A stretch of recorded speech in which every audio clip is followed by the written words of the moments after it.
Green Card'ni yo'qotib qo'ydik.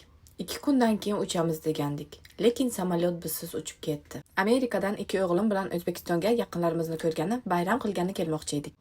Avval Istanbulda 12 kun opamnikida. Onam va qaynonam ham bizni kutib olish uchun kelayotgan edilar. 10 yil deganda oyim va opam tug'ilgan kunlarini birga nishonlaymiz deb orzu qilib reja qilgandik. Lekin 2 kun qolganda kichik o'g'lim Salihning Green Card'i yo'qolganini bildik. Hamma reja bir zumda chirparchin bo'ldi.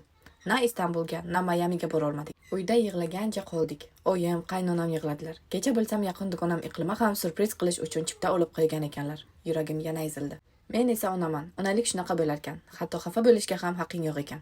O'zimni qo'lga oldim, hujjat topshirdik. Endi 6-12 oy kutish kerak.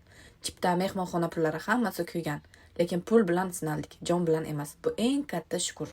Bu hodisadan bir saboq oldim. Reja senga tegishli bo'lishi mumkin, lekin nasiba faqat Allohniki. Hech kimga aytmay reja qil, hujjatga e'tiborli bo'l.